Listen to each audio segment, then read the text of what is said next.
नमस्कार, मैं हूं अशोक श्रीवास्तव। अभी आप देख रहे थे वडनगर से विश्व मंच तक। देश के प्रधानमंत्री, भारत के प्रधानमंत्री नरेंद्र मोदी के जीवन की एक कहानी, वडनगर से कैसे वो मुख्यमंत्री तक पहुंचे और मुख्यमंत्री बनने के बाद प्रधानमंत्री, प्रधानमंत्री से जननायक और फिर विश्व नायक तक, विश्व मंच तक वो कैसे पहुंचे, इसकी आपने कहानी देखी। लेकिन इस कहानी में अभी और भी बहुत कुछ है और वही हम आपको बताएंगे। वो जो कहानी है वो दरअसल सेवा, समर्पण और सुशासन के 20 साल की कहानी है।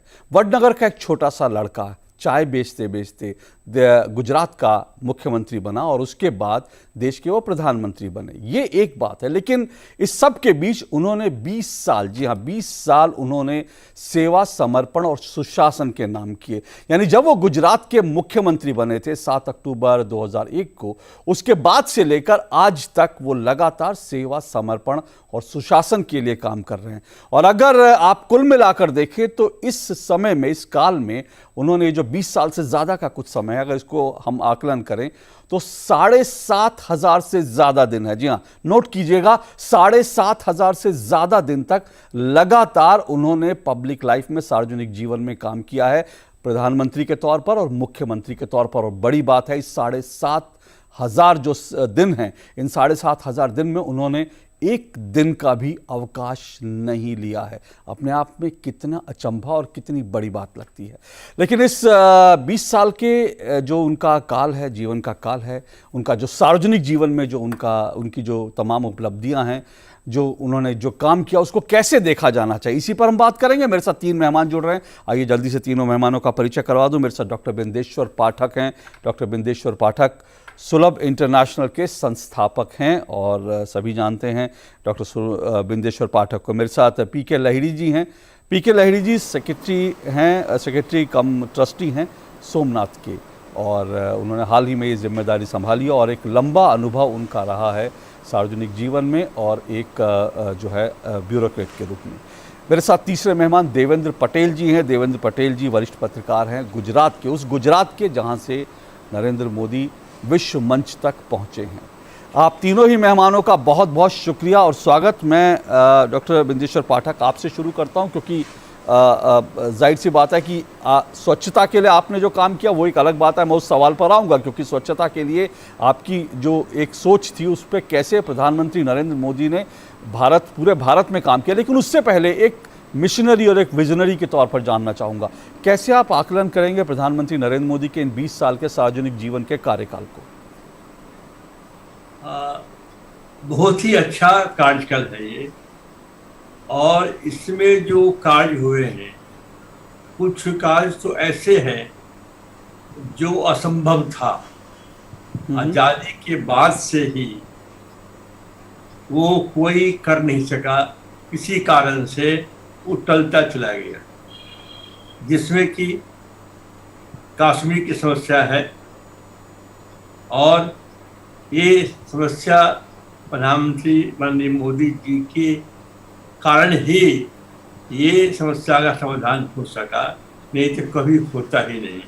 मैं स्वयं था श्रीनगर में अपने किराए के मकान में, जिसमें सुलभ का काम वहाँ चल रहा था। एकाएक मुझे खबर आई कि आप लोग घर खाली हो गए, जल्दी से भागिए यहाँ से। भाई क्या होगा, एकाएक तो नहीं, आतंकी लोग आ गए हैं और चारों तरफ से घर घेर लिया है और आपके हाथ निकल जाएगी। वो स्थिति थी उस समय में कश्मीर पे। तो इसको जो 370 हटा करके एक ऐसा परिचय दिया लौह पुरुष का कि उनके कारण ही एक कश्मीर में आज इतनी खुशहाली है, लोग खुश हैं, सारे कार्य हो रहे हैं, अच्छा हो रहा है। दूसरा जो मेरा अपना है मानना, जो 3 तलाक की समस्या, यह भी संभव नहीं था। और ये तो महिलाओं के लिए और कितनी खुशी की बात हो सकती है कि कोई भी आदमी जब चाहे पत्नी तो उसको तलाक कह दे। तो ऐसे काफ़ी कार्य जो प्रधानमंत्री जी के हुए, जो पहले कभी नहीं हुए। तो अब गिनाने से तो बहुत समय लगेगा।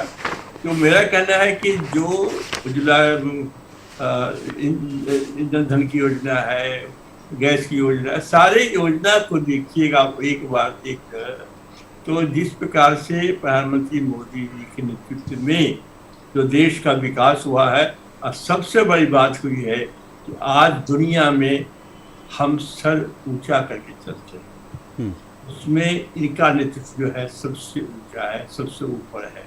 और समस्या एक तरफ और ये एक तरफ कि आज हम विश्व में सब उठा के चलते हैं, सब हमारा सम्मान करते हैं, मोदी जी को सबसे प्रथम स्थान देते हैं, तो ये हमारे देश के लिए बड़े ही गौरव की बात है।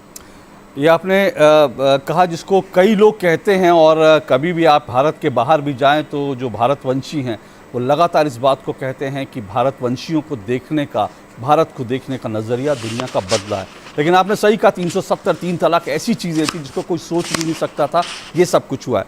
लेकिन पीके लहरी जी, मैं आपसे ये जानना चाहूँगा, क्योंकि 370 और ये सब चीज़ें तो हैं, लेकिन मैं आपसे जानना चाहूँगा अभी सोमनाथ के बारे में, क्योंकि एक हम प्रधानमंत्री का एक अलग रूप देखते हैं जब वो सोमनाथ पहुंचते हैं, और वो सोमनाथ के रूप में उन्होंने बाकायदा, जब वो मुख्यमंत्री थे तब भी उन्होंने सोमनाथ के लिए किस तरह से काया पलट के लिए काम किया, आज जब वो प्रधानमंत्री हैं तब भी लगातार चिंता करते हैं। अभी उन्होंने कुछ नए प्रोजेक्ट्स का वहाँ पर लॉन्चिंग की।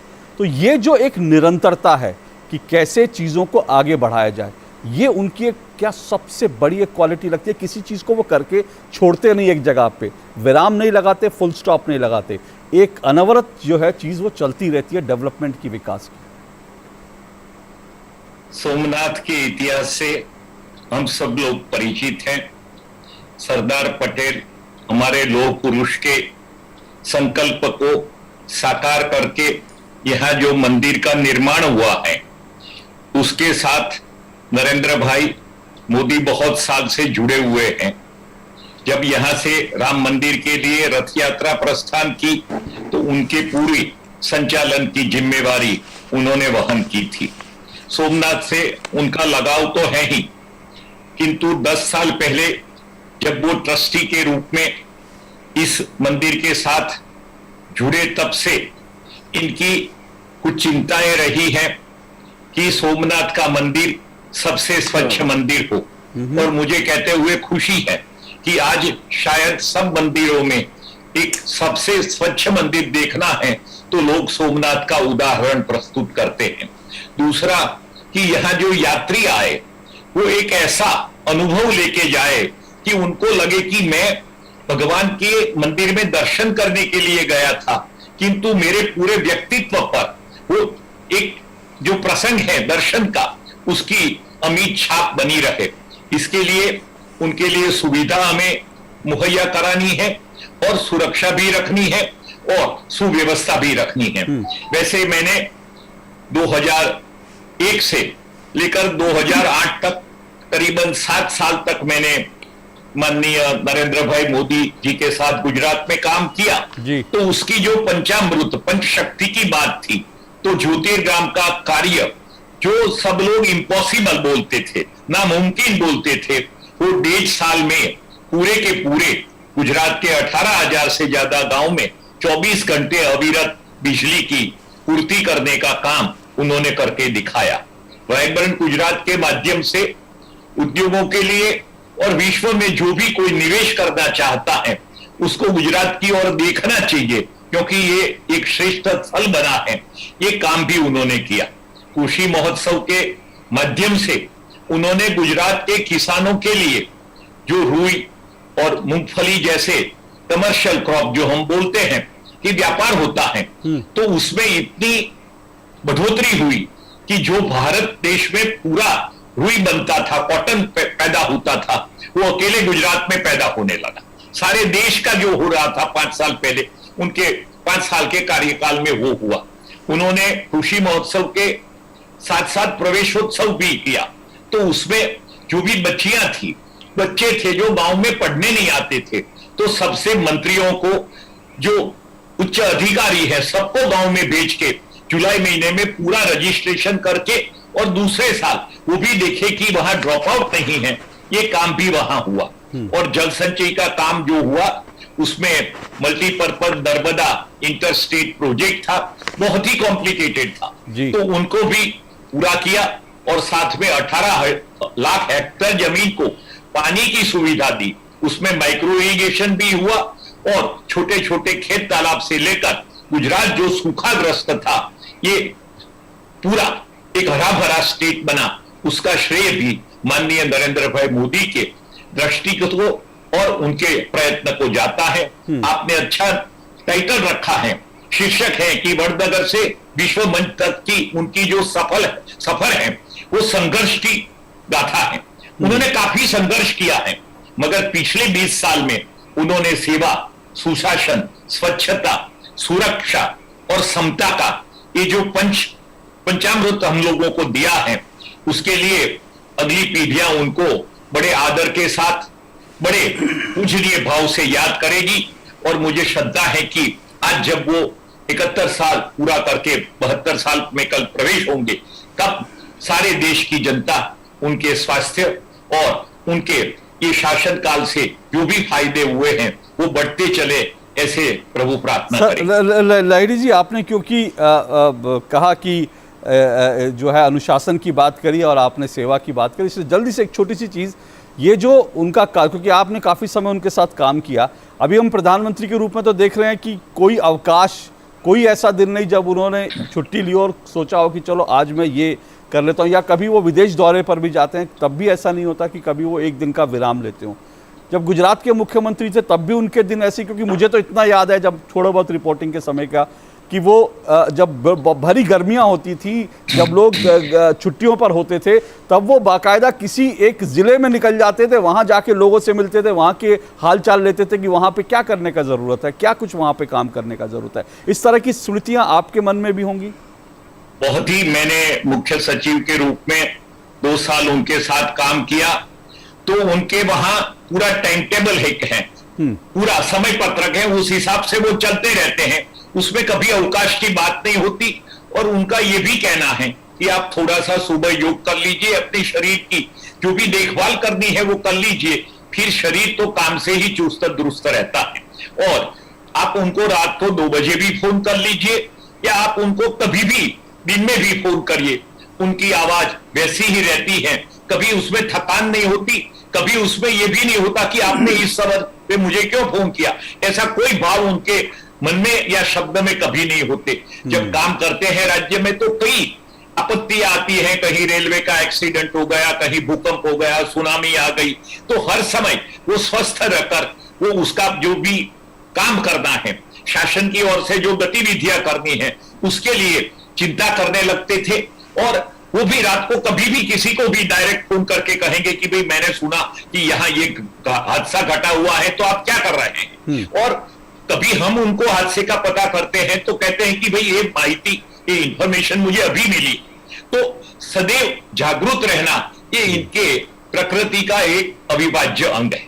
देवेंद्र पटेल जी, इस देश में गुजरात मॉडल की 2000 अगर मैं कहूँ तो 12-13 के बाद से इस देश में गुजरात मॉडल पर चर्चा भी बहुत हुई है, बहस भी बहुत हुई है, उसको लेकर के अलग अलग तरह से उसकी व्याख्याएं भी की गई हैं। आज आप गुजरात में आपने बहुत कुछ देखा गुजरात मॉडल को लेकर। हमने बिजली पानी के बारे में तो सुना, वो सूखाग्रस्त क्षेत्र था, बहुत सारा इलाका, सुरेंद्रनगर जैसे इलाके थे जहाँ महिलाओं को पानी के लिए कई किलोमीटर दूर जाना पड़ता था। पानी पहुँचा, बिजली पहुँची, और उसके अलावा खेती में भी हमने देखा 10% से ज़्यादा की ग्रोथ जो है गुजरात में हुई।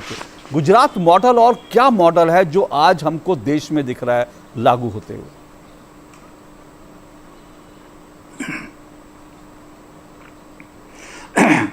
बिल्कुल, ये विषय पर आने से पहले मैं 2 चीज कहना चाहूँगा। जी। एक तो टाइम मैगजीन में आज विश्व के 100 प्रतिभाशाली व्यक्तियों में नरेंद्र मोदी जी का नाम आया है। और दूसरी इम्पोर्टेंट बात, कल प्रधानमंत्री मोदी जी का जन्मदिन है, तो उसकी मैं शुभकामना देता हूं। ये हमारे लिए गर्व की बात है कि विश्व के 100 प्रतिभाशाली व्यक्तियों में हमारे देश के प्रधानमंत्री का नाम है। अभी आपने जो सवाल पूछा कि गुजरात मॉडल क्या है, तो गुजरात मॉडल क्या है ये बताने के लिए मुझे थोड़ा सा हिस्ट्री में जाना पड़ेगा। एक ज़माना था जब मोदी जी खुद एक एसटी बस में बैठकर एक आरएसएस के प्रचारक के तौर में दूर दूर के दूर दराज के गांव में जाते थे। दिन को बिजली होती थी, रात को नहीं होती थी, रात को नहीं होती थी, दिन को होती थी। जैसे ही वो मुख्यमंत्री बने सबसे पहले उन्होंने 24 घंटे बिजली दे दी और आज यही मॉडल ये पूरे हिंदुस्तान में लागू करने के लिए कोशिश कर रहे हैं। मैं एक छोटे से गांव से आता हूं। मेरे गांव का नाम है आखरून। आज से 25, 50 या 100 साल पहले हमारे गांव में न कोई पानी की सुविधा थी, ना ही कोई इरिगेशन की सुविधा थी। पूरे उत्तर गुजरात में एक कैनाल हो ही नहीं सकती, पानी आ ही नहीं सकता। ऐसा अंग्रेज़ों के ज़माने से उस पर लाल लाइन लगा दी थी। मोदी जी ने आके सुजलाम सुफलाम कैनाल शुरू करवाई। नर्मदा, जैसे नर्मदा तो बहुत सारे एरिया में, लेकिन छोटे छोटे एरिया में पूरे उत्तर गुजरात को नवपल्लवित करने का काम सुजलाम सुफलाम योजना ने किया। और इस वजह से कम आज 8 से 10 लाख किसान के खेत हरे भरे और हम नवपल्लवित देख सकते हैं। नंबर 1, मोदी जी ने आके ये शुरुआत इसी से की कि भाई किसान होना चाहिए, गांव में बिजली होनी चाहिए, गांव में सड़कें भी होनी चाहिए। लेकिन उसके बाद सबसे बड़ा काम किया उन्होंने गुजरात के इंडस्ट्रियल डेवलपमेंट के लिए। तो उन्होंने काइट फेस्टिवल किया, नवरात्रि फेस्टिवल को, और कच्छ रणोत्सव किया। ये सभी जितने भी फेस्टिवल किए, इससे गुजरात की एक मार्केटिंग हिंदुस्तान में भी हुई और हिंदुस्तान के बाहर भी हुई। खास करके उन्होंने ग्लोबल समिट और स्पेशल वाइब्रेंट गुजरात के नाम से गुजरात में एक बहुत बड़ी पूरे हिंदुस्तान के बड़े बड़े उद्योगपतियों को बुलाया। और इवन एक सबसे बड़े उद्योगपति ने तो कहा कि अगर गुजरात में कोई इन्वेस्टमेंट नहीं करता है then he is a stupid. मतलब कि ये बात ये एक हिंदुस्तान के सबसे बड़े इंडस्ट्रियलिस्ट ने कहा। और दूसरा कि आपने पूछा गुजरात मॉडल क्या है, तो हर जगह पे ब्यूरोक्रेसी है, अपने पॉलिटिकल वेस्टेड इंटरेस्ट है। हम सब लोग जानते हैं कि टाटा का नैनो प्रोजेक्ट शुरुआत में पश्चिम बंगाल में सिंगूर में होने वाला था। वहाँ पर उनको कुछ दिक्कतें हुई, तो सिर्फ उस वक्त के मुख्यमंत्री नरेंद्र भाई मोदी ने सिर्फ एक मोबाइल पर एक मैसेज रतन टाटा को भेजा, वेलकम टू गुजरात। और सिर्फ एक मैसेज भेज के उन्होंने बहुत सारी बातें कह दी। टाटा ने अपने प्रतिनिधिमंडल को भेजा और उनको जो भी सुविधाएं चाहिए वो सुविधाएं उनको दे दी। टाटा के आने के बाद बहुत सारी कंपनियां, बहुत सारी ऑटोमोबाइल कंपनियां, बहुत सारी कंपनियां गुजरात में आई और हर साल एक ग्लोबल समिट शुरू हुई है। वो एक मैसेज नहीं था, बल्कि शायद एक पूरा मैसेज मॉडल क्या है। बुलेट ट्रेन एक कल्पना थी। आप अगर जापान में जाएंगे तो आप देख सकते हैं, या कहीं चाइना में जाए तो आप बुलेट ट्रेन देख सकते थे। लेकिन बुलेट ट्रेन का सपना भी मुख्यमंत्री के समय में नरेंद्र भाई मोदी ने देखा और उसका शिलान्यास भी उन्होंने किया। ये गुजरात मॉडल है और जब भी पूरी होगी तो पूरे हिंदुस्तान की इकोनॉमी में ये बहुत बड़ा काम करने वाली है। दूसरा, गुजरात मॉडल क्या है। मैं आ रहा हूं, गुजरात के मुख्यमंत्री बनने के बाद वो सिर्फ उद्योगपतियों के या बड़े बड़े धनवान लोगों के वो मुख्यमंत्री नहीं बने। हर वेंसडे को, हर बुधवार को अपना मुख्यमंत्री आवास में अपना प्रांगण सभी लोगों के लिए खोल दिया और उसको नाम दिया स्वागत प्लेटफॉर्म। कोई भी वहां पर आज आता है, कोई भी वहां पर आ सकता था, वो सीधा मोदी जी से मिल सकता था, उसके लिए कोई प्रतिबंध नहीं था। आकर वो अपनी एप्लीकेशन या अपनी जो भी कंप्लेन वो दे सकता था और वहीं पर पूरे अफसर, पूरे बाबू लोग वहां पर हाजिर रहते थे और इमीडिएटली उसका निकाल करने के लिए वो। गुजरात मॉडल क्या है वो भी मैं बताऊं कि गुजरात को ई गवर्नेंस में कन्वर्ट करने का बहुत बड़ा काम किया। खास करके बहुत सारे गांवों को वाईफाई की सुविधा दी। गुजरात के 2000 वो आज देवेंद्र पटेल जी आज वो पूरे देश में दिखता है। लेकिन आपने जो इंटरेस्टिंग बात कही, देवेंद्र पटेल जी, वो ये है कि आपने बताया कि किस तरह से बुधवार को उनका जो आम लोगों के लिए जब वो रास्ता मुख्यमंत्री निवास का खुलता था तो उसका नाम स्वागत प्लेटफॉर्म था, जबकि इस तरह से बहुत से मुख्यमंत्री नाम जो है बहुत सी जगह पर जनता दरबार नाम रखा जाता है। एक छोटा सा ब्रेक ले रहा हूँ, ब्रेक के बाद मैं लौटता हूँ। रुकिएगा देवेंद्र पटेल जी, मैं ब्रेक के बाद लौट रहा हूँ, एक छोटा सा ब्रेक ले रहा हूँ। एक साल में वो क्या करने वाले हैं, उनका प्रेजेंटेशन देना पड़ता था। प्रेजेंटेशन देने के बाद उनको बताना था पड़ता था कि हम लोग ये योजना कैसे पूरी करेंगे, और एक साल के बाद उनका हिसाब किताब भी लिया जाता था कि भी ये काम कैसे होगा। मेरे ख्याल से ये काम जैसे कि कच्छ में रणोत्सव किया, कि काइट फेस्टिवल किया, और नवरात्रि मैं छोटा सा ब्रेक ले रहा हूँ, ब्रेक के बाद लौटता हूँ। स्वरूप देकर गुजरात, छोटा सा ब्रेक ले रहा हूँ, ब्रेक के बाद लौटता हूँ। सबसे बड़ा मैं बिंदेश्वर जी आ रहा हूँ, डॉक्टर साहब 1 मिनट आ रहा हूँ, एक छोटे से ब्रेक के बाद आ रहा हूँ जी। ठीक है।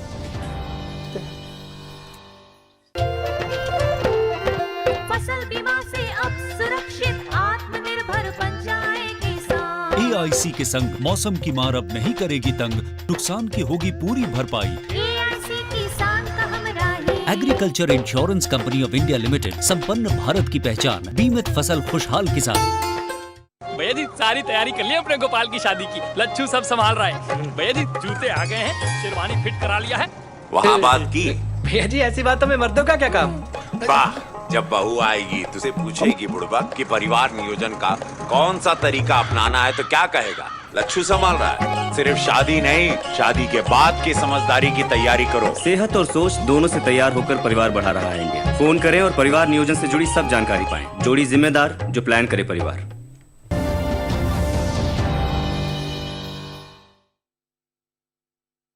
फिर स्वागत है, और इस वक्त हम जो है बात कर रहे हैं सेवा, समर्पण और सुशासन के 20 साल। 3 मेहमान हमारे साथ जुड़े हुए हैं। पीके लहड़ी जी जो कि सेक्रेटरी और ट्रस्टी हैं सोमनाथ के, लंबा प्रशासनिक अनुभव रहा है। डॉक्टर बिंदेश्वर पाठक, संस्थापक है सुलभ इंटरनेशनल, और देवेंद्र पटेल जी वरिष्ठ पत्रकार हैं। मैं डॉक्टर बिंदेश्वर पाठक, आप कुछ कहना चाह रहे थे लेकिन आप अपनी बात भी रखें, लेकिन मैं एक सवाल छोटा सा ले लेता हूँ, उसके साथ आप अपनी बात रखें।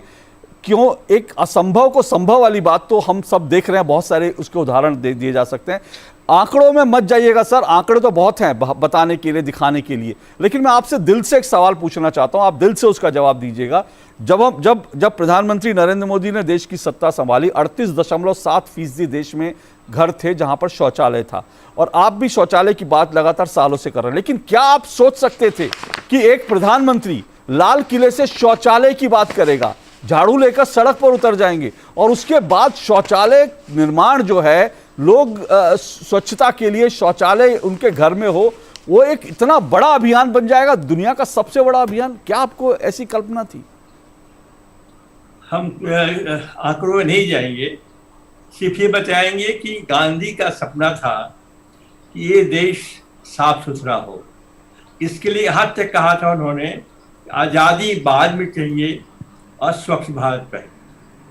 अब उसके कड़ी में जो माननीय प्रधानमंत्री श्री नरेंद्र मोदी जी का ये योगदान है कि देश को स्वच्छ बना दिया, आज देश स्वच्छ दिखाई पड़ रहा है, तो एक तो सामान्य गंदगी, और उसके बाद जो आप अभी आप कह रहे थे, तो ये घर में जो शौचालय थे, और आज हर घर में शौचालय अब हो गए हैं प्लस शौचालय, तो 10 करोड़ शौचालय बने करीब करीब 7-8 वर्ष में। ये असंभव था, ये संभव ही नहीं था। तो प्रधानमंत्री की निरीक्षा और जो प्रतिबद्धता थी, उसके चलते जो देश को आह्वान किया उन्होंने, उसके चलते हर घर में आज शौचालय है और देश साफ सुथरा हो सका है।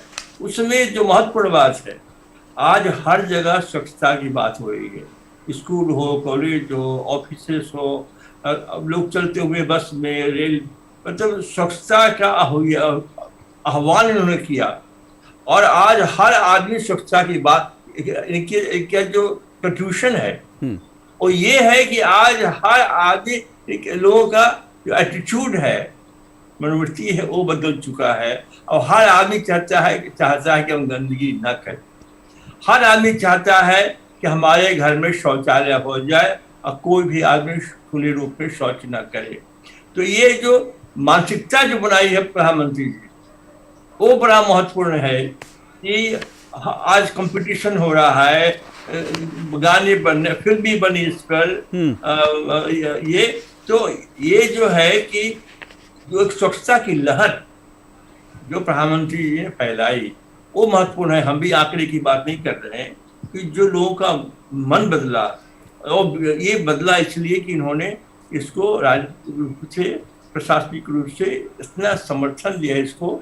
इसके पहले कोई प्रधानमंत्री, सबने काम किया है, हम किसी प्रधानमंत्री की बात नहीं करते हैं, लेकिन इन्होंने जिस प्रकार से स्वच्छता को, देश स्वच्छ रखे, जो गांधी चाहते थे कि आज़ादी के से पहले देश हमारा स्वच्छ हो, उसको पूरा करने में यदि योगदान है तो प्रधानमंत्री मोदी का है। और गांधी के बाद यदि किसी का नाम आप ले सकते हैं तो माननीय प्रधानमंत्री श्री नरेंद्र मोदी जी है।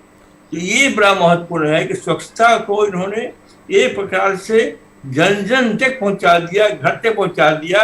अब स्थिति ये हो गई है कि कोई आदमी कुछ फेंकना चाहता है और आप वहां खड़े हैं तो तुरंत हाथ पकड़ लेंगे।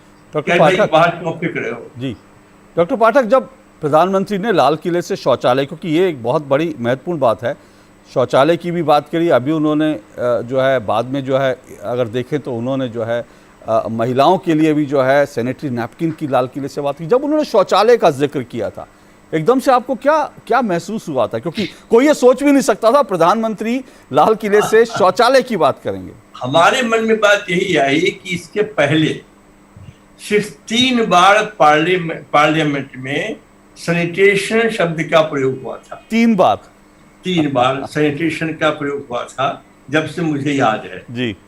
और कभी शौचालय की बात तो कभी पार्लियामेंट में कभी की ही नहीं गई।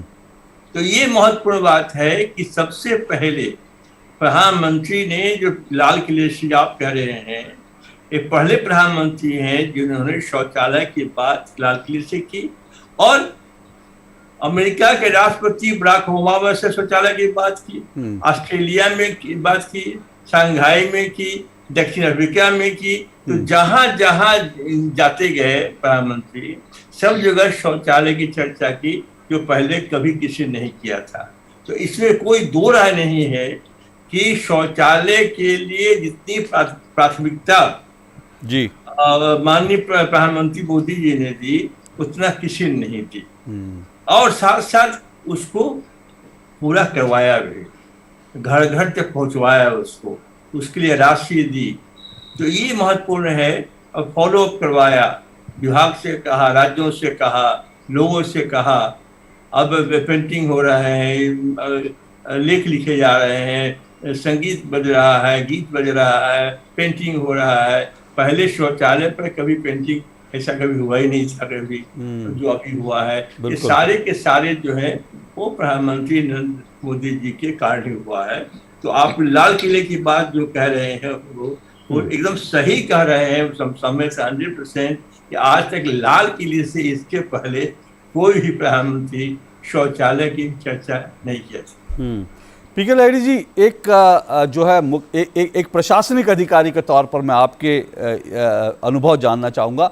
जब एक प्रधानमंत्री, मुख्यमंत्री, जो भी पद पर होता है, जब एक टास्क लेता है तो तमाम उसके सामने चुनौतियां होती हैं और प्रशासनिक अधिकारी भी बताते हैं कि सर ये अड़चने हैं इस काम में। अब आप देखिए जनधन की बात, 43 करोड़ जनधन खाते, कोई सोच भी नहीं सकता। दुनिया का सबसे बड़ा बैंकिंग प्रोग्राम 43 करोड़, और इन 43 करोड़ में करीब करीब जो है 70% बैंक खाते महिलाओं के हैं। इनमें करीब 60% से ज़्यादा बैंक खाते वहाँ पर सीधा सीधा उनके हैं जो वंचित वर्ग के हैं। और कोई ये सोच भी नहीं सकता था कि इन खातों में पैसे होंगे, क्योंकि जीरो बैलेंस अकाउंट था ना ये। तो कोई कहते थे इन खातों का मायने क्या है। आज इन खातों में 1.5 लाख करोड़ रुपया है। ये जो इतनी दूर की सोच है, टास्क हाथ में ले लेना, अचानक से उसके लिए 1-2 दिन की डेडलाइन दे देना और ये कहना है कि इसको कंप्लीट करना है, ये सब चीजें जो हैं, ये ऊर्जा, ये शक्ति, ये जो विचार है, ये कहां से आते हैं? जैसे मैंने बताया कि वो सदैव जागरूक रहते हैं, उनकी दूरदृष्टि तो रहती है, किंतु साथ साथ में ये बात भी है कि नरेंद्र भाई मोदी पूरे प्रशासन पर इतना बड़ा भरोसा करते हैं, उनकी क्षमता में उनका इतना गहरा विश्वास है कि एक बार हम स्पष्टता से काम सौंप दे तो ये जो प्रशासनिक लोग हैं, करोड़ों की संख्या में हैं, ये काम अवश्य करेंगे और अच्छी तरह करेंगे। उसके लिए वो चिंतन शिविर में कहते थे कि यदि आप सचिव हैं, आप अग्र सचिव हैं, जो भी हैं, तो आप जब भी काम करते हैं, प्रशासन करते हैं, तब आप ये सोचिए कि आप खुद मुख्यमंत्री हैं, किंतु काम को निपटाइए। काम करने में आप बिल्कुल कोताही या लापरवाही न करें।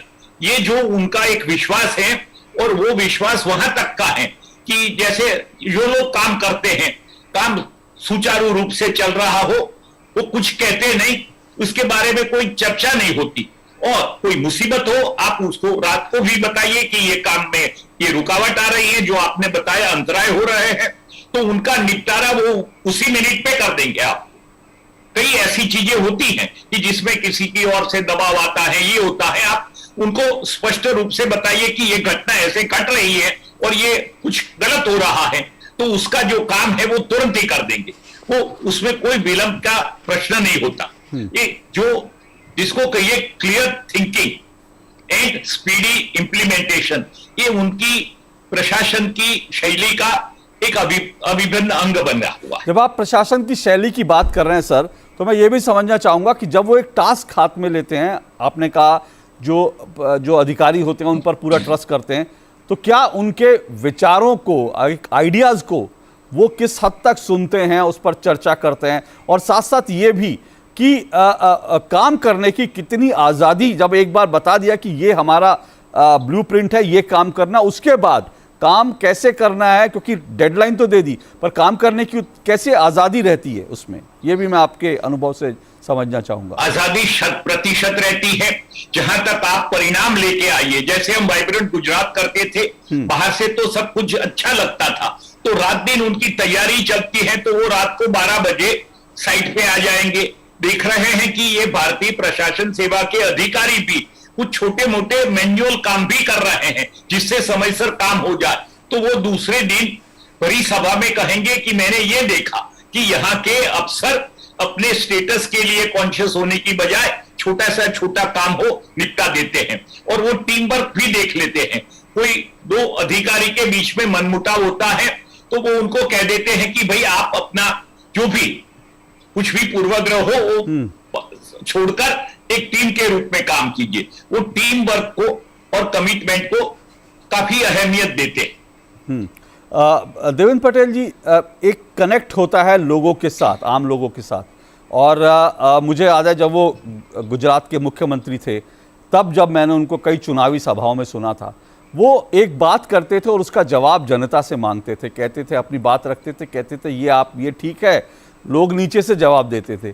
ये जो कनेक्ट है आम लोगों के साथ, ये क्या उनकी एक सबसे बड़ी, कह सकते हैं कि एक शक्ति है, क्योंकि वो लोगों से जुड़े रहते हैं। और आपने एक जो बात कही, मैं उसको दोहराना चाहूँगा ज़रूर, क्योंकि आपने कहा कि जो बुधवार को जब वो लोगों से मिलते थे मुख्यमंत्री निवास में, तो उसका नाम स्वागत प्लेटफॉर्म रखा था, जबकि ज़्यादातर जगह हम देखते हैं उसका नाम जो है, ऐसी जगह जब ऐसा कोई कार्यक्रम होता है तो उसको जनता दरबार नाम रखा जाता है कि दरबार है जी, जैसे राजाओं का था। लेकिन स्वागत प्लेटफॉर्म ये अपने आप में एक अलग सोच है, तो कैसे इसको आप डिफाइन करेंगे? उसके पहले 30 सेकेंड में हम बात करना चाहते हैं जी कि भुज में, अच्छा जी, भुज में जो मुख्यमंत्री थे जी माननीय मोदी जी, उस समय हम लोग एग्जीबिशन लगाए थे, और एक एग्जीबिशन में वो आए देखने के लिए, उनको दिखलाया हमने सब सुलभ का काम सब। उसके बाद हमको हाथ पकड़ के और डायस पर ले गए और वहां कहा कि तुम कुछ बोलो। तो जो कहा वो तो महत्वपूर्ण नहीं था, जो कनेक्ट करने की बात अभी आप कह रहे थे कि वो हमारा हाथ पकड़ के जो हमको डायस पर ले गए, वो हमारे जीवन का अविस्मरणीय क्षण है।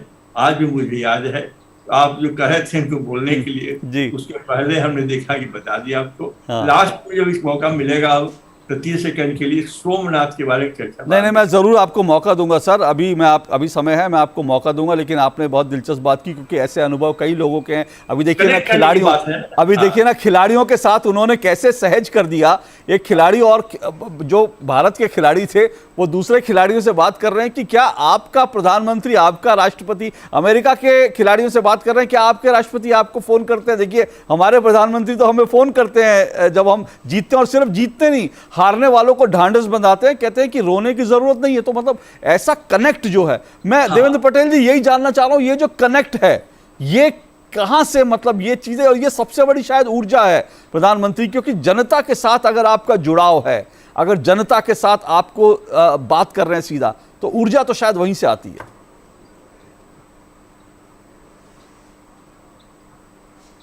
देवेंद्र पटेल जी सुन पा रहे हैं आप मुझे? बिल्कुल। जी। मैं मोदी साहब को, हाँ बिल्कुल सुन रहा हूं। मेरा आवाज आ रही है आपको? जी। कम से कम 50 साल से जानता हूं। वो राजनीति में आए उसके पहले से, जब वो आरएसएस के वर्कर थे। वो एक जन्मजात ऑरेटर है, और अंग्रेजी में एक उक्ति है कि orators are leaders, great orators are great leader. तो उनकी जो बोलने की जो स्टाइल है, उसकी उनकी ऑरेटरी के लिए तो कम से कम 1 घंटा बोलना चाहिए। एक तो उनके पास बहुत अच्छी वॉइस क्वालिटी है, दूसरा उनके पास बहुत सारा नॉलेज है, तीसरा कि उनके पास बहुत सारी हिंदी है। बहुत गुजराती लीडर्स जब नेशनल लेवल पर जाते हैं तो उनकी हिंदी थोड़ी सी गुजराती टाइप की हो जाती है। ये नरेंद्र मोदी जी की स्पीच में कहीं भी आपको देखने नहीं लगेगा। आप महाराष्ट्र में जाएंगे तो आपको लगेगा कि ये महाराष्ट्र के है, आपको बंगाल में जाएंगे तो लगेगा वहीं के है, आप यूपी में जाएंगे तो वो वहीं के टोन में बात करेंगे। तीसरा, और उनकी जो आवाज़ है उसमें एक आरोह और अवरोह है। कब उनकी आवाज़ को नीचे ले जाना है, कब उनकी आवाज़ को ऊपर ले जाना है, कब ऑडियंस को इन्वॉल्व करना है, और सामने 1 लाख या 5 लाख या 2 लाख लोग बैठे हैं तो कब उनसे एक आंसर बैक। ये एक स्टाइल जूलियस सीजर की थी।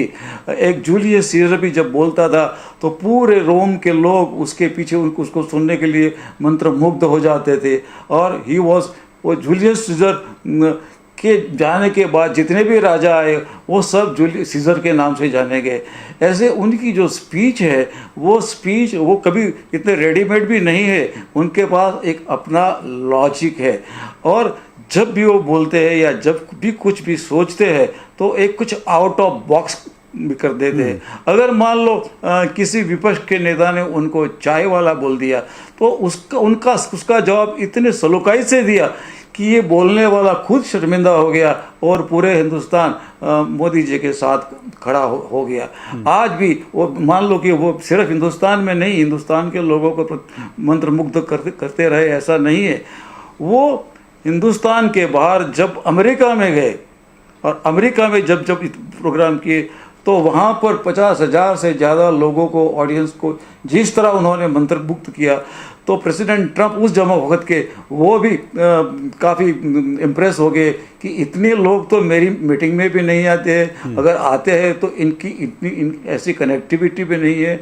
मतलब कि आज भी 2-3 विश्व के जो महान ऑरेटर है, इसमें मान लो कि बराक ओबामा को गिने जाते हैं और दूसरे प्रधानमंत्री मोदी जी है। तो ये इनकी एक स्टाइल है, वो स्टाइल उन्होंने खुद ओरिजिनल है और अपने आप में उन्होंने खुद ने डेवलप की है, क्योंकि हर लोगों को लगता है कि मोदी जी हमारे हैं और उसमें जरा भी थोड़ा सा भी ड्रामा नहीं है। उनकी आंख में, उनकी आवाज़ में, उनमें दर्द, दुख, सब कुछ वो प्रजा के साथ है। वो इसका बोलते हैं तादात्म्य, और वो तादात्म्य की वजह से वो आज भी प्रजा के साथ सीधा कनेक्ट हो जाते हैं। बिल्कुल, आपने बहुत महत्वपूर्ण बात कही। बिंदेश्वर जी, मैं आपसे एक बात जानना चाहूँगा। आप क्योंकि बिहार के हैं, उत्तर भारत के, और दरअसल ऐसा नहीं है कि गुजरात से पहले प्रधानमंत्री, उसके पहले मोरारजी देसाई भी गुजरात के थे, वो देश के प्रधानमंत्री बने। लेकिन ये हम देखते हैं कि गुजरात का एक व्यक्ति जो है, उनकी एक्सेप्टेबिलिटी, स्वीकार्यता जो है, उत्तर प्रदेश में भी उतनी ही रहती है, उससे ज़्यादा हो जाती है। उत्तर प्रदेश में अगर हम देखें तो जिस तरह जब उन्होंने वाराणसी में चुनाव लड़ने का निर्णय लिया, तो वहाँ पर वाराणसी में किस तरह से लोगों ने उनको हाथों हाथ लिया, उन्होंने रिकॉर्ड तोड़ मार्जिन से वहाँ चुनाव जीता। बिहार में जाते हैं तो बिहार के लोग भी उनको उतना ही प्यार देते हैं। ये जो बात है, ये क्या है कि मतलब एक व्यक्ति को आप हर जगह पे देखेंगे लोग इतना प्यार, इतना सम्मान, क्योंकि बिहार के लोगों के बारे में तो कहा जाता है कि वो जनरली जो है पॉलिटिकली बहुत जो है सक्रिय रहते हैं, हर चीज़ को जानते हैं, समझते हैं, लेकिन जल्दी किसी को स्वीकार भी नहीं करते। नहीं, जो माननीय प्रधानमंत्री नरेंद्र मोदी जी का जो व्यवहार इतना सरल है और सहज है, और जिस प्रेम से लोगों से मिलते हैं, बातें करते हैं, तो उनको लोगों से कनेक्ट करने में सुविधा होती है और उन बातों की चर्चा करते हैं जो स्थानीय लोग उसको पसंद करते हैं। तो ये बात आपने सही कही है कि बिहार एक ऐसा जगह है जहाँ समय लगता है लोगों को स्वीकार करने में, लेकिन माननीय प्रधानमंत्री मोदी जी को स्वीकार करने में समय बिहार ने भी नहीं लगाया। उसका सबसे बड़ा कारण यही है कि ये जिस प्रकार से सहज और सरल होकर के जो स्नेह और प्रेम लोगों को देते हैं, इस प्रकार से वो जो अपने बातों को रखते हैं। और सबसे बात है कि आदमी जो निश्चल होता है, जो भी आदमी जाता है क्षेत्र में, वो कुछ न कुछ सोच के जाता है कि कुछ मुझे वोटरों से, लोगों से कुछ पाना है। प्रधानमंत्री मोदी में जो दम है, वो दम यह है कि भैया मुझे तो नहीं कुछ चाहिए, तुम्हारे लिए जितनी सेवा हमसे हो सकती है वो सेवा मैं निस्वार्थ भाव से करूँगा। अब ये जो संवाद लोगों तक पहुँचा है कि मोदी जी को कुछ नहीं चाहिए, आपको जो उनसे लेना है आप लीजिए, तो इससे क्या होता है कि इनकी सहजता सरलता है, उसका ग्रह जो है ना, वो यूपी और बिहार ऐसे जगह में भी टिपिकल जगह है, वहाँ भी बड़े अच्छे से सम्मान के तरीके। आज भी मोदी जी को उतना ही सम्मान बिहार में है जहाँ दूसरी जगह भी है। तो मेरा तो यही कहना है कि एक तो विषय की पकड़ भी है, वो जो बोलते हैं तो विषय की पकड़ इतनी अच्छी उनकी है कि, और जब बोलते हैं तो उनकी भाषा को आप देखे होंगे और उनके जो उच्चारण को देखा होगा, जिस ढंग से बोलते हैं उसको भी देखा होगा, स्थानीय लोगों को कैसे कनेक्ट कराते हैं, जो पहले आपने पूछा था, उसको इतना बढ़िया से कनेक्ट कराते हैं कि आदमी उनकी बातों में खो जाता है। उनका शायद होमवर्क है या उनका जो है लगातार हर चीज को पढ़ने की, सीखने की जो उनकी ललक है, और जैसे लगातार निरंतर वो पढ़ते रहते हैं। और वो कहते हैं कि उन्होंने करीब 40 साल तक जो है परिव्राजक की तरह जो है पूरे देश का भ्रमण किया। ये मेरे साथ एक इंटरव्यू में उन्होंने कहा भी था। तो क्योंकि वो जहाँ जाते हैं डॉक्टर साहब, वो वहाँ से जो उनका रिश्ता होता है, जैसे अभी अलीगढ़ गए थे तो अलीगढ़ के ताले की बात जो है, कैसे देश की सुरक्षा के साथ अलीगढ़ के ताले को कनेक्ट कर दिया, और अलीगढ़ के लोग जो हैं किस तरह से एकदम से जो उनको लगा कि अरे ये तो हमारे मन की बात कह दी। शायद ये एक बहुत बड़ी बात होती है। ये आपने मन की बात जी, ये बहुत अच्छी बात कही आपने। ये भी जनता के मन को, माँ जो है वो बच्चे की बात को ज्यादा समझती है। कोई बच्चा तुतला रहा है, साफ साफ नहीं बोलता है, आप जाते हो उस घर में, वो बच्चा जब बोलने लगता है तो आप समझते नहीं क्या कह रहा है, तो माँ दौड़ के आ जाती है और कहती है कि ये बच्चा ये आपको बोल रहा है। तो माँ बात समझ रही है, लोग नहीं समझ रहे हैं। तो मन की बात जो मोदी जी की छोटे स्टूडेंट्स की, अब बच्चे जो इम्तिहान देते हैं उस समय कितना तनाव उनके मन में रहता है, उस पर भी वो सोचते हैं कि भाई इनको तनाव नहीं होना चाहिए, आसानी से इम्तिहान ठीक से दें, और इसके लिए कि भाई कितना मार्क्स आएगा नहीं आएगा। अब ये सब इतनी छोटी बात, और जो छोटी बात को पकड़ता है वही बड़ा होता है। तो मन की बात में आप देखेंगे कि जितनी भी बातें वो करते हैं वो सब बातें इतनी महत्वपूर्ण है, इतनी महत्वपूर्ण है, इसका वर्णन नहीं है। और उसके इतनी सहजता से, सरलता से लोग बोल जाते हैं और लोग कनेक्ट कर लेते हैं। पीके लाहिड़ी जी, शौचालय से लेकर जी टेक्नोलॉजी तक लहरी जी, मैं ये जानना चाह रहा हूँ क्योंकि शौचालय से लेकर स्वच्छता से लेकर टेक्नोलॉजी तक, अभी आपने कहा सिर्फ शौचालय की बात थी, जब उन्होंने मंदिर के बारे में भी, मंदिर की जब भी चिंता की, तो ये कि मेरा जो हमारे यहाँ जो मंदिर है वो सबसे साफ होगा। और मैं देख रहा हूँ अभी देश में ये मुहिम भी चली है, कई लोगों ने मुहिम भी चलाई है कि हमारे मंदिरों को कैसे साफ रखना है, तो ये भी मुहिम चल रही है। लेकिन मैं कह रहा हूँ कि स्वच्छता की एक तरफ बात, दूसरी तरफ टेक्नोलॉजी की, किसी ने सोचा नहीं था कि टेक्नोलॉजी का कैसे इस्तेमाल होगा, क्योंकि हम बार बार याद करते हैं देश के एक प्रधानमंत्री ने कहा था कि दिल्ली से 1 रुपया चलता है, ज़मीन पर 15 पैसे पहुंचता है। टेक्नोलॉजी से का इस्तेमाल करके, तकनीक का इस्तेमाल करके कैसे दिल्ली से चला 1 रुपया जो है वो ज़मीन तक भी पहुंचे, ये एक बहुत बड़ी एक कहानी है हिंदुस्तान में, बदलाव की एक बहुत बड़ी कहानी है। मुझे याद है शायद 90 का दशक था जब मैं खानपुर में बीजेपी का जब दफ्तर था, वो बीजेपी के प्रचारक थे, मैं वहाँ पर उनसे मिला था, तो उनके छोटे से कमरा वहाँ पर जहाँ वो एक प्रचारक की तरह रहते थे, वहाँ पर एक पानी का घड़ा था और एक कंप्यूटर था। तो ये जो टेक्नोलॉजी को कैसे लोगों के जीवन में बदलाव का हथियार बनाना है, कैसे बदलाव करना है, ये एक बहुत बड़ी चीज़ है। तो इसके बारे में आप क्या कहेंगे? उसमें जब से मुख्यमंत्री के जिम्मेवारी उन्होंने संभाली तो पहली जो मीटिंग हुई सब अधिकारियों के साथ, उन्होंने ये बात स्पष्ट कर दी कि टेक्नोलॉजी का कोई विकल्प नहीं है, जो टेक्नोलॉजी बढ़ रही है वो हमें सीखनी चाहिए। उन्होंने मोबाइल दिखा के बताया कि इसमें कितने फीचर हैं, हम सब जानते भी नहीं, इस्तेमाल करने की तो बात ही नहीं होती। अच्छा। दूसरा, जब उन्होंने सोमनाथ मंदिर का ट्रस्टी का काम संभाला तो उन्होंने कहा कि यहाँ पूरा काम डिजिटल हो जाना चाहिए, और आज हमारे दर्शन, आरती, पूजा वो भी ऑनलाइन होने लगे, और वहां तक कि ये श्रावण के महीने में 7.5 करोड़ लोगों ने भगवान का दर्शन घर बैठे टेक्नोलॉजी के माध्यम से किया। और यहाँ जो गुजरात में जो आईटी सेक्शन था उनका पूरा कायाकल्प करके, साइंस सिटी की स्थापना करके, जो विज्ञान और टेक्नोलॉजी की बात है उसमें अति आधुनिक रहने का उनका जो आग्रह है ये सदैव बना रहा है। वो टेक्नोलॉजी में समझते हैं कि जब पीछे छूट जाएंगे तो हर चीज में पीछे छूट जाएंगे, चाहे कृषि हो, शिक्षा हो, प्रशासन हो, उद्योग हो। जो लोग टेक्नोलॉजी में पिछड़ जाएंगे वो पीछे रह जाएंगे, और उनके लिए फिर विकास करने का तो स्वप्न हो ही नहीं सकता। तो उन्होंने जो भी पब्लिक सेक्टर अंडरटेकिंग हो, कोई भी चीज में मॉडर्नाइजेशन करना हो, आधुनिकीकरण करना हो, अपग्रेडेशन करना हो, तो सदैव वो उनको आगे बढ़ाने के लिए प्रोत्साहित करते हैं।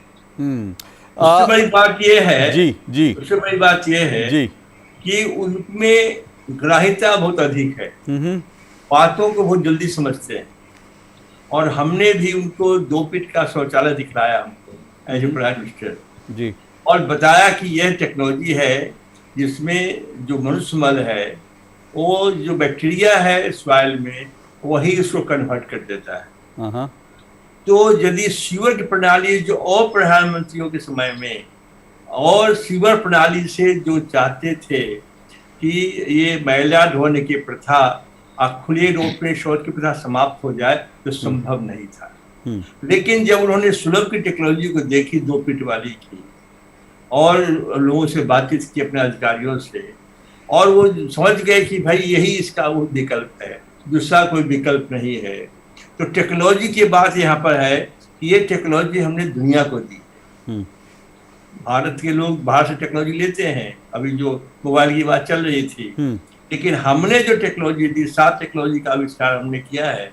तो इनमें सबसे अच्छी बात क्या है माननीय मोदी जी में, कि ग्राह्यता बहुत इनमें है, किसी बात को तुरंत पकड़ लेते हैं। और उनको हमने पानी दिखलाया पखाने का, और वो पानी 10 BOD है, उस पानी को हाथ से धोइए, पखाना इस्तेमाल कीजिए, खेत में डालिए, और उसको, तो ये सब चीज जो है आम आदमी को, जो बड़े लोग हैं, एक छोटी छोटी टेक्नोलॉजी को समय लगता है समझने में। लेकिन जो स्मॉल टेक्नोलॉजी है, शुमाकर की किताब है, आपने देखी होगी, स्मॉल इज ब्यूटीफुल जी। तो स्मॉल इज ब्यूटीफुल में गांधी ने भी कहा है, शुमाकर ने भी कहा है कि जो अप्रोप्रिएट हो, अफोर्डेबल हो, इंडिजिनस हो और कल्चरली एक्सेप्टेबल हो। होल जो टॉयलेट प्रोग्राम आप देख रहे हैं, इसमें ये जो टेक्नोलॉजी का जो आविष्कार हमने किया, इसको स्वीकार करने में, ग्रहण करने में माननीय प्रधानमंत्री मोदी जी ने देर नहीं लगाई जी, और अधिकारियों से बात करके, समझ बूझ करके और तुरंत चालू कर दिया इसको। तो ये बहुत अच्छी बात इनमें है जी, कि ये बातों को जो है टेक्नोलॉजी पर बहुत ध्यान देते हैं। बिल्कुल बिल्कुल, वो तो दिखता है रोज, और बहुत डिटेल में जाते हैं कैसे मोबाइल को ताकत बना सकता है एक आम आदमी, इसको लेकर उन्होंने कई चीजें जो हैं बार बार आम जनता से कहता है। पर देवेंद्र पटेल जी, एक बात और है, इसमें कोई दो राय नहीं कि हिंदुस्तान में आज़ादी के बाद से अगर मैं बात करूं तो गरीबी की बात, गरीबी हटाओ या गरीबों की बात तो सभी करते हैं, और सबकी मंशा भी, किसी की मंशा पे हमें शक भी नहीं करना चाहिए। सबकी मंशा रही है कि भाई गरीबों का कैसे उत्थान हो। लेकिन देश में दो प्रधानमंत्री अगर मैं कहूँ, हालांकि कुछ और हो सकते हैं जो थोड़े समय के लिए रहे, लेकिन लाल बहादुर शास्त्री जो एक बहुत ही निर्धन कमज़ोर परिवार से आते थे, और दूसरे जो हैं नरेंद्र मोदी जो एक बिल्कुल गरीब परिवार से चाय बेचते थे। क्या ये जिस तरह के आप परिवेश से निकलते हैं, क्या ये आपको इन चीज़ों के लिए सोचने पर ज़्यादा आपको ध्यान दिलाता है कि आज हम 81 करोड़ लोगों को, कोरोना के कारण जो लोग बहुत परेशान होंगे, 81 करोड़ लोगों को हिंदुस्तान में आज फ्री राशन मिल रहा है, जो अमेरिका के 2.5 गुना, यानी 2.5 अमेरिका उसमें आ सकता है, पूरी आबादी उसकी। इसके अलावा आप जनधन योजना का मैंने जिक्र किया, इस तरह से गरीबों को पक्के मकान की बात आई, कैसे गरीबों को मकान मिले। पानी अब हम देख रहे हैं 4.5 करोड़ लोगों के घर में पीने का स्वच्छ पानी पहुंच गया, और यही इस सिलसिले की शुरुआत जो है गुजरात से ही हो गई थी। गुजरात में गरीबों की जिंदगी में कैसे परिवर्तन लाना है, यहीं से हुई थी।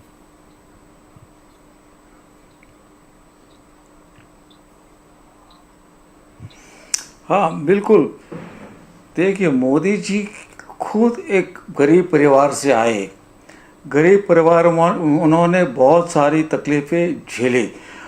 वो जब भी प्रचारक थे तो बहुत सामान्य कार्यकरों के घर पर वो जाते थे, सभी की तकलीफ देखते थे वहाँ पर। उनको उस ज़माने में उन्होंने कभी ऐसा सोचा भी नहीं था कि एक दिन मैं गुजरात का मुख्यमंत्री बनूंगा या एक दिन गुजरात का मैं प्रधानमंत्री, हिंदुस्तान का प्रधानमंत्री बनूंगा।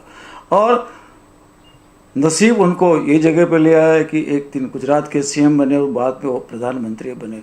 जैसे ही गुजरात के सीएम बने तो उनको सबसे पहली नज़र उनको पता चला कि अगर हिंदुस्तान में गरीबी ख़त्म करनी है तो पहले किसानों को ठीक करना पड़ेगा, कि उनकी आमदनी ठीक हो, उनकी जिंदगानी ठीक से रहनी चाहिए। वो करने के लिए उन्होंने जितनी भी सपोर्ट प्राइस की सिस्टम डाली, रेशन कार्ड की सिस्टम को उन्होंने ठीक कर दी। रेशन कार्ड में देने में बहुत सारे करप्शन वगैरह थे, वो बारीकाई से उन्होंने देखा, क्योंकि वो सब तकलीफ़ें उन्होंने झेली थी। ये करने के बाद उन्होंने ये भी देखा, जैसे मैंने आपको बताया कि किसानों को बिजली इतनी, क्योंकि कभी कभी किसानों को ऐसे समय पर बिजली दी जाती थी कि कभी जाती बिजली नहीं मिलती थी, तो उन्होंने सबसे पहले किसानों को बिजली देकर उनकी खेतीबाड़ी की आमदनी बढ़ाई। गरीबी को लिए उन्होंने बहुत सारी स्कीमें करी, खास करके आत्मनिर्भर के से भी पहले उन्होंने ये काम गुजरात से शुरू किया था, और धीरे धीरे हिंदुस्तान तक वो ले गए मेरे ख्याल से। और सबसे बड़ी बात कि उन्होंने कभी अपने परिवार को कभी दिल्ली में नहीं बुलाया, कभी परिवार बात को इम्पोर्टेंट नहीं दिया, क्योंकि वो कभी वो बहुत बड़े पैसे वाले परिवार से आते नहीं थे, इसलिए उनके दिमाग में हमेशा वो गरीबी रहे। और ख़ास करके जैसे मैंने शुरू में कहा कि जो स्वागत प्लेटफॉर्म बना था, वहाँ पर कोई इंडस्ट्रियलिस्ट लोग नहीं आते थे, वहाँ पर कोई नौकरी की ट्रांसफ़र कराने के लिए या कॉन्ट्रैक्ट लेने के लिए या कॉन्ट्रैक्ट देने के लिए नहीं आते थे। वही राशन कार्ड वाले आते थे कि हमको राशन कार्ड नहीं मिल रहा, हमको ज़मीन का ये सर्टिफिकेट नहीं मिल रहा, मुझे ये कंपनी मगर या मुझे बिजली का कनेक्शन नहीं मिल रहा।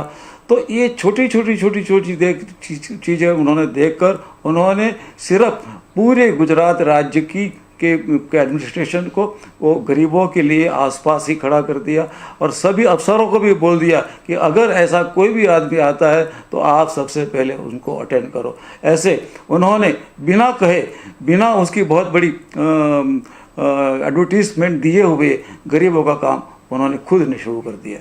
जी लहिड़ी जी, सत्ता में आकर जब आप सेवा की बात, समर्पण की बात करते हैं तो कह सकते हैं कि सत्ता में एक संत पुरुष के रूप में, या मैं अगर इस तरह से आकलन करना हो, अगर गरीबों की चिंता करनी हो, देश को मजबूत बनाना हो, लेकिन उन सब से चीज़ों से जो है अपने परिवार का, जिसका अभी जिक्र किया, परिवार तक को उन्होंने अपने आप को परिवार से दूर कर दिया, तो सत्ता में एक संत कह सकते हैं क्या?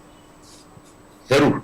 उन्होंने चिंतन शिविर में सबसे पहले ये बात कही कि आप लोग और ज्यादा बहस न करें, कोई चीज पढ़े न पढ़े, एक सिर्फ जो हमारे गांधी जी का प्रिय भजन था, नरसिंह मेहता का बनाया हुआ, कि वैष्णव जन तो तेने कहिए जे पीड़ पर आई जाने रे।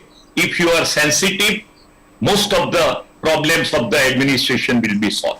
जब आप संवेदनशील होंगे, आप लोगों के प्रति समर्पित होंगे, तो कोई ऐसा काम नहीं है कि जो प्रशासन न कर पाए और लोगों की सुखाकारी बनी रहे। ये संवेदनशीलता, स्मरण शक्ति और सेवा भाव का त्रिवेणी संगम है, इसमें कोई शंका का तो प्रश्न ही नहीं। किंतु ये जो उन्होंने अपने व्यक्तित्व में बिल्कुल सोच समझ के स्थायी किए हुए भाव हैं कि हर दिन संवेदनशील होना, स्मरण शक्ति रखना, आगे पीछे 360 डिग्री का पूरा सर्कुलर व्यू लेके काम करना, और साथ साथ में जो भी है वो अपने समर्पण भाव से करके बस एक संतोष का अनुभव करना, ये इनकी जो एक शैली बनी हुई है, उसी की वजह से आज देश में एक आत्मीयता का भाव पैदा हुआ है। लोगों को लग रहा है कि हमारे में से हैं, हमारे लिए हैं और हमारे लिए काम कर रहे हैं। डॉक्टर बिंदेश्वर पाठक, जी डॉक्टर बिंदेश्वर पाठक, मैं आपसे आखिरी एक बात जानना चाहूँगा, जिसका आपने शुरू में जिक्र किया कि भारत जो है इसमें जी देवेंद्र पटेल जी कुछ कहना चाह रहे हैं आप?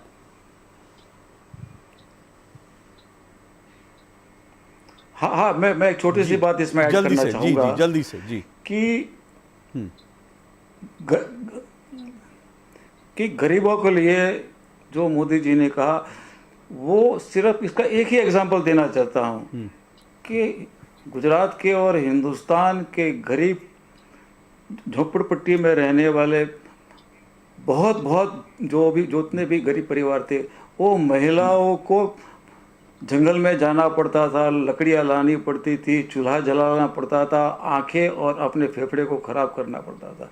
उन्होंने सिर्फ एक उज्ज्वला योजना लाकर जिनके पास बीपीएल कार्ड है उनके लिए मुफ्त एलपीजी सिलेंडर दे दिया, और आज लाखों नहीं करोड़ों परिवारों में उन्होंने एक बहुत बड़ा आशीर्वाद का काम किया कि गरीबों के घर में भी चूल्हा अभी गैस से चल रहा है। जी हाँ। मेरे ख्याल से इससे बड़ी गरीबी हटाने की बिल्कुल आप सही कह रहे हैं। जिस देश में गैस कनेक्शन के लिए लाइनें लगती थी, लोगों को बुकिंग कराकर महीने महीने इंतजार करना पड़ता था, वहाँ लक्ष्य तय किया गया था 5 करोड़ महिलाओं को जो है गैस सिलेंडर देना है, लेकिन लक्ष्य से आगे जाकर 8 करोड़ महिलाओं को दिया गया। और इतना ही नहीं, उज्ज्वला 1 योजना हुई, उसके बाद अब उज्ज्वला 2 जो है उसको लॉन्च कर दिया गया। तो एक विजन देखिए। पर डॉक्टर बिंदेश्वरी पाठक, एक आखिरी बात मैं आपसे, डॉक्टर पाठक, आपसे जानना चाहूँगा कि ये जो पूरा का पूरा उनका सफ़र है, आपने शुरू में ही कहा कि भारत को कैसे एक शक्तिशाली राष्ट्र बनाया, आत्मनिर्भर बनाया। आज कोरोना की 75 करोड़ से ज़्यादा जो हैं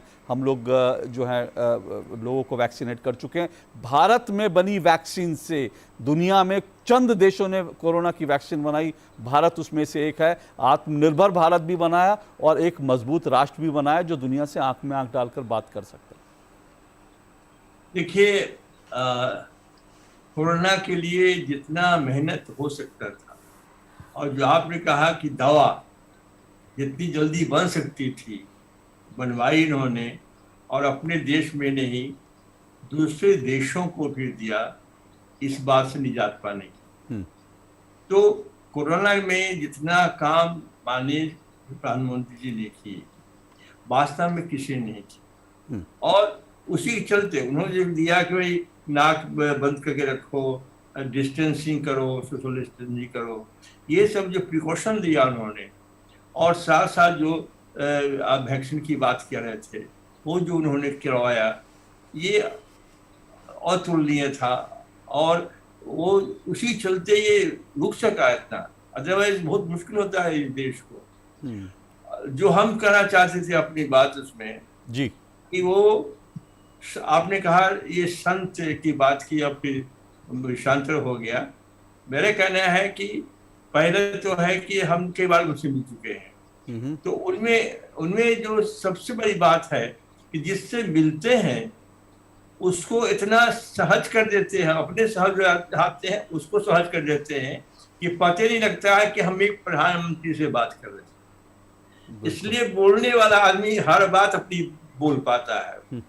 तो संत का जो लक्षण पहला तो ये है। दूसरा ये है कि संत कौन है? जो प्राकृतिक संपदाओं का सबसे कम उपभोग करता हो उसको संत कहा जाता है। और एक बार हम एक इंटरव्यू देख रहे थे जी, जिसमें उन्होंने कहा कि रुपया रखते ही नहीं, और कहीं गए ये किसी जगह टूर में, तो वहां गए, जो लेने वाला आदमी था वो आया ही नहीं। अब ये बैठे रहे तो कुछ था ही नहीं इनके पास में, न पैसा था न करेक्शन था, कहाँ जाना है। 3 घंटा के बाद हम छोड़ देते इसको, 3 घंटा के बाद वो आदमी आया और इनको चूंकि इनके पास 1 रुपया था ही नहीं। तो रामकृष्ण परमहंस को किसी ने उनके बिछावन के नीचे 1 रुपया रख दिया था, और वो जो आज सोने के लिए आए तो लगा कि मेरा देह जल रहा है। तो कहा कि मेरा देह जल रहा है, मेरा देह जल रहा है, क्यों जल रहा है, क्या हो गया, जा इसको बिछावन को ये करो। तो 1 रुपया रखा हुआ था वहाँ जी। तो इतने संत के जो गुण हैं वो सारे के सारे गुण में हैं।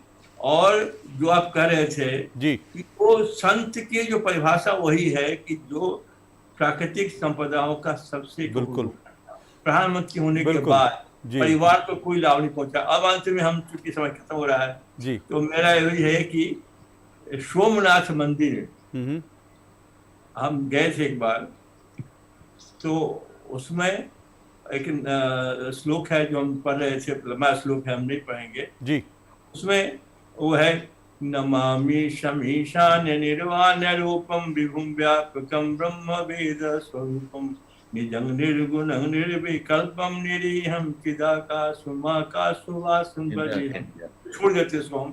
तो पढ़ते पढ़ते क्या हुआ कि मैं एकदम अदालत में संबंध हमारा हो गया और मेरी आंख से आंसू आने लगे। जी जी जी। तो पूरा हो रहा था श्लोक रुद्राष्टक वेदक प्रोक्तम, तो मेरी वाइफ ने मुझे धक्का लगा के जगा दिया, मैं निद्रा तोड़ दी हमारी। कहा कि भाई क्यों जगह धक्का दिया, आप इतना रो रहे थे इतना क्यों? मुझे याद है कि उसमें मुझे पता ही नहीं था कि हम कहाँ खड़े थे जी और क्या कर रहे हैं। तो सोमनाथ मंदिर के बारे में चर्चा हो रही है। बिल्कुल, वो तो दिव्य और भव्य जगह है, बिल्कुल इसमें कोई दो राय नहीं। दिव्यता जगह बढ़िया है और माननीय प्रधानमंत्री जी ने उस मंदिर को काफी अभी बिल्कुल किया है। बिल्कुल। और हम यही कहेंगे अंत में जी कि जो राष्ट्र का नेता हो, ये लिखा है किसने? बर्टन रसेल ने जी। उसने लिखा है कि जिसको राष्ट्र को आगे ले चलना होगा उसको त्याग करना ही पड़ेगा। बिल्कुल आपने ठीक कहा, राष्ट्र को आगे ले जाने के लिए त्याग करना ही पड़ेगा। और सबसे बड़ी बात है, जो सत्ता है वो सेवा के लिए है, सत्ता जो है वो लोगों की जिंदगी में बदलाव लाने के लिए है। और इसी दिशा में लगातार वो काम कर रहे हैं। और उनका जन्मदिन भी है, पूरा राष्ट्र जो है उनको जो है शुभकामनाएं दे रहा है। हमारे सभी मेहमानों ने भी शुभकामनाएं, हम लोग को भी नहीं, हम लोग भी उनको जन्मदिन की बधाई दे रहे हैं। बिल्कुल बिल्कुल, बहुत बहुत शुक्रिया तीनों मेहमानों का, पीके लहरी जी, डॉक्टर बिंदेश्वर पाठक और देवेंद्र पटेल जी, आप तीनों का बहुत बहुत शुक्रिया।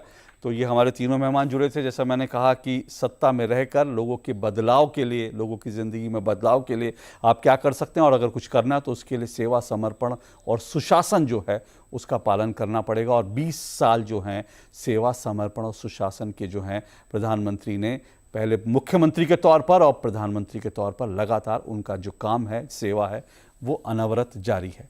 इस विशेष कार्यक्रम में इतना ही, इजाज़त दीजिए, नमस्कार।